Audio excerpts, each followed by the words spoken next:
playing, it's a lot of different things going on at the same time. Let me, the language is really difficult, so bear with me. You've got your ear and you've got your inner ear. So your ear is literally the sounds coming into your ear, right? And one of the things which is useful to understand is as they come, it's like if you were having a conversation, you've got all different levels of memory. I mean, I don't want to turn this into like a neurology class, but because I couldn't, because I don't know enough, but essentially there's different levels of memory. There's like memory, long-term memory, short-term memory. But I do know there's a very specialised piece of short-term memory that only holds from 1 to 2 to 3 seconds of information, right? And if you think about it, when you're playing music, you're really kind of like part of your, it has to register, what you've just heard has to register, because one chord on its own doesn't really, or one note on its own isn't music. It's what happens, it's how the next note reacts to the previous, how you react to hearing the next note or the next chord with the memory of the previous one. So there's two things in your mind, and that's what creates the musical effect. You know what I mean? Because if you think of rising and falling, well, where's it rising from and where's it rising to? Do you know what I mean? It's like you've got to have a memory of a chord feeling lower or a note feeling lower and then the next note feeling higher, so you can compare it. So it's like, I can use it like an after image. You know, if you stare at a light and then close your eyes, you'll see an after image of the light. Or you could, like the wake of a ship or something. But you've got that memory of what's happening. And if that's what, when I say concentration, it's concentration on taking the information out of a series of snapshots. But it's like the most elementary thing I do in the first session, which is you play two notes, which one's higher or lower?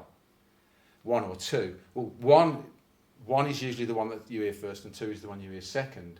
So you're trying to work out your memory of, to work an answer out, to picture the first note, picture the second note, and then remember, or even just think of the differences. Do you see? So that's what I mean by concentration. So your ear is quite important because obviously all the information comes into your ear, and then you sort of process it. But it's such a difficult thing to play music. What I'm trying to avoid you doing is using too much of your conscious mind to try and organise your playing. Because if you get an idea of the different areas that are involved that work automatically, you leave your conscious mind then to sort of oversee and just go, what was wrong there? Oh, and then another unconscious part will send you a piece of information, and your mind can work the problem out. That's not very clear. But your inner ear is like, I keep saying to you, if you listen to the song, even if you can't play, the more you listen to the songs that you're playing, you build a picture up inside. That's your inner ear. It's like, it's not an analytical thing, it's just the models that you build of the music that you want to play. That's got to be inside you, even at the most simple level, before you could actually play along with the record. So that's why you listen to music, to develop your inner ear, to build these sounds of what the song, so the song can play in your head when you play. And the more you listen and the more you play, the more detailed the picture gets, and the more you can do. And then you've got visualisation, which is like your eye. And what that is something very specific. When you see a picture of a chord like that, our first chord, you have to explain the diagram at first and how it all works. As you see more and more, that's why I gave it for you to put on your phone or just look at your sheets, is you take all the information in immediately now, right? If you can actually take all that in one go, and then process it down your arm, you're all right. But quite often, if you look at that diagram and it's just, you haven't quite seen it enough, and if you only ask one question like, oh, what string's that on? Or finger 3, and you for a minute you just think finger 3. It's just a thought that isn't part of the music, throws everything out. Do you see what I mean? Being able to recognise the chord visually is important. That's why it's not a waste of time just to look, just occasionally. If you've got it on your phone every day, just glance at it. It'll just settle in and embed in then. You've also got muscle memory or physical. Some people prefer to call it muscle memory. I think it's a term it's been superseded by more fancy names now, but everybody knows what muscle memory is, don't they? When you practice, when finding the chord, you might think that looking at the chord is the same, but they're totally different things, because But you have to be able to recognise them visually, the shape, in order for you to initially, when you first learn a new chord, we'll be doing one tonight, is to direct your fingers with your eyes almost. Your eyes will push the fingers to where they are need to be on the fingerboard. And then your body learns, your hand doesn't read a diagram, your hand just does it from repetition. So the next stage after being able to, these all happen kind of in parallel. You don't have to know that perfectly before you go on to putting it onto your fingerboard.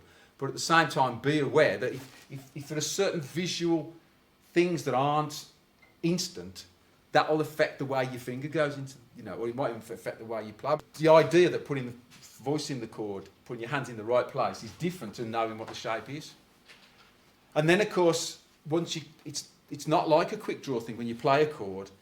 Normally in a song, the first chord you find from nowhere, so you pick your guitar up and you start to play a song, like the first chord is G in Songbird, so you put your hand on G, and that's the only time really you have to put your hand into place. After that, you're moving from that to another chord, which is why actually practicing the changing between the chords is another physical thing, builds muscle memory.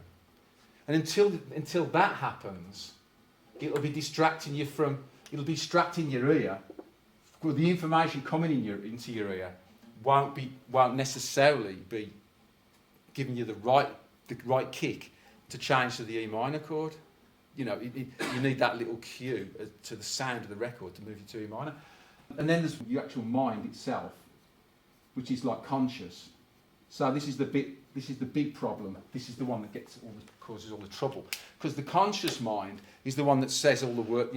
Creates the dialogue while you're playing. What's next? Who's that? What's this? Oh, I don't know what I'm doing or whatever. The problem is that isn't the problem. The problem is that it gets involved in this, it gets involved in this, it gets involved in this and in this, and it's had no business getting involved in any of that. All it wants to do is take in information. So, for instance, your inner ear builds all the models. That's also kind of like, I class that as like ear as in music. So it's like your musical brain. So that's the bit that follows the pulse and feels the pulse. Your mind's only job is to spot when it's not when you're out of sync when your pulse is out of sync with what it's supposed to be. Visualization. Your eye sees it, but your mind goes, yeah, doesn't know. If your mind goes, finger what? Then you know there's a problem with the visualization, and you need to look at it more. But your eye doesn't. You don't sit there concentrating, going, I've got to get this into my head and talk to yourself about it. You just look at it. And do you know what I mean? And so it has a job, but it only has a job of saying right, wrong, and then sounds right, sounds wrong. When you play a lazy G and you bring that top string in, your mind's going, that's wrong, because the ear is sending messages that there's a sound there that shouldn't be there. Do you see what I mean? I don't need to sort of.